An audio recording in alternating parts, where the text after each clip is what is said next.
312वां अध्याय तत्वरीता विद्या से प्राप्त होने वाली सिद्धियों का वर्णन। अग्निदेव कहते हैं, अब मैं विद्या प्रस्ताव का वर्णन करूंगा जो धर्म अर्थ काम और सिद्धि प्रदान करने वाली 9 कोष्ठों के विभाग में विद्या भेद और उपलब्धि होती है। अनुलोप अनुविलोम विलोम समास व्यास योग और कर्ण विकर्ण योग अर्ध ऊर्ध विभाग योग त्रिकय योग विदेवी जिसके शरीर में सुरक्षा संपादित हुई है उसमें साधक सिद्धिदायक मंत्रों के बहुत से निर्गत तत्वों को जानता है। शास्त्र में मंत्र बताए गए किंतु वहाँ उनका दुर्लभ है प्रयोग दुर्लभ है। प्रथम गुरु वर्ण होता है उसका पूर्व काल में वर्णन हुआ नहीं हुआ है। प्रस्ताव में एकाक्षर द्विअक्षर त्रयाक्षर मंत्र प्रकट हुए हैं। 4 अक्षर खड़ी और पगड़ी रेखाएं खींचे। इस प्रकार 9 कोष्ठ होंगे। मध्य कोष्ठ में आरंभ करके प्रदक्षिणा कर्म मंत्र से अक्षरों का न्यास करे। तदनंतर प्रस्ताव भेदन और प्रस्ताव क्रम का योग से प्रस्ताव प्राप्त होता है। उस साधक की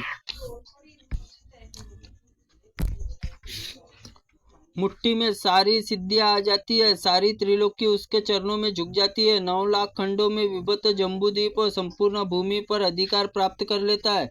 कपाल खप्पर अथवा शमशान वस्त्र में शव के ऊपर उतारे हुए कपड़े सब शिव तत्व को लिखकर मंत्रवेता पुरुष बाहर निकले और मध्य भाग में कर्णिका के ऊपर अभिष्ट व्यक्ति के लिए भोजपत्र पर नाम लिखकर रख दे। फिर खैर लकड़ी से किए गए अंगों द्वारा भोजपत्र तपाकर उनके पैरों को नीचे दबा दे। यह प्रयोग एक ही सप्ताह में चराचर प्राणियों के समस्त त्रिभुवन के भी चरणों में ला सकता है। वज्र संपुट गर्भ से युक्त दशा चक्र और मध्य में द्वेष व्यक्ति के नाम लिखकर रखे उसे सदाशिव मंत्र से विभर्भित करके कर दे और दशा द्वादश चक्र से तथा नाम आदि से उल्लेखीय आदि हल्दी दीवार पर काष्ठफल पर अथवा शिलापट्ट पर रखना चाहिए। ऐसा करने से शत्रु मुख और गमन शक्ति और सेना स्तंभ हो जाता है। शमशान के वस्त्र और विष मिश्रित रक्त से षष्ठकोण चक्र उल्लेख करके मध्य में शत्रु का नाम लिखे। फिर उस चक्र से चारों ओर को रक्त बीज योजित करके उस पर डंडा रख दे। फिर साधक शमशान भूमि में रखे हुए शत्रु को शीघ्र ही दंड से प्रहार करे। फिर उस शत्रु राजा राष्ट्र को खंडित कर देता है। इसी तरह चक्राचार मंडकल बनाकर मध्य भाग में शत्रु का नाम स्थापित करे। चक्र का धारा शक्ति बीज का न्यास करे। शत्रु का नाम उस पर भावना द्वारा उस चक्र धार पर प्रहार करे। इससे शत्रु हरण होता है। इसी प्रकार खड़क में मध्य भाग में गरुड़ बीज में शत्रु का नाम लिखकर उस पर पूर्ववत विभद्रीकरण। शमशान भूमि में चिता कोयले के लिखना चाहिए। उस पे चिता के भस्म से प्रहार करे। ऐसा करने से साधक एक ही सप्ताह में शत्रु का देश और अधिकार कर लेता है। वह छेदन भेदन मारण शिव के समान शक्तिशाली होता है। कारक नेत्र को कहा गया है। शक्ति पुष्ट और नियोग और दहनाई प्रयोग शाकिनी भी आकर्षित कर लेता है। 9 चक्र के मध्य मंत्राक्षर लेकर पश्चिमी दिशावर्ती कोष्ठ तक 2 अक्षरों के वक्रतुंड मंत्र जपने से कुष्ठ आदि भी चर्म रोग और उनका सब नाश हो जाता है। इसमें संशय नहीं है।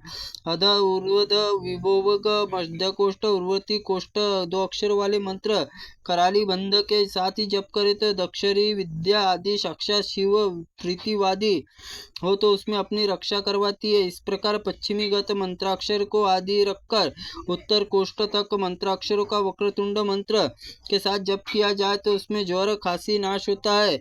उत्तर कोष्ठ से लेकर मध्य कोष्ठ के मंत्राक्षरों के एक साथ जप कर लिया जाए तो साधक की इच्छा वट बीच से गुरुता भारीपन आ सकती है। पूर्वादि मध्यांत अक्षरों के से जप किया तो तत्काल उसमें लघुता हल्कापन आ सकता है।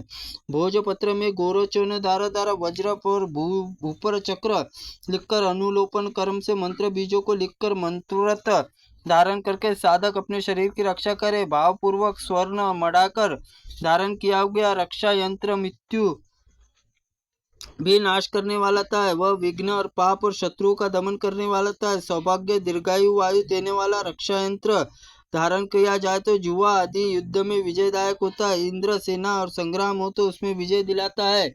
इसमें संशय नहीं है। रक्षा यंत्र के वंध्या को पुत्र देने वाला और दूसरी चिंतामणि के समान मनोवांछा को पूर्ति करने वाला है।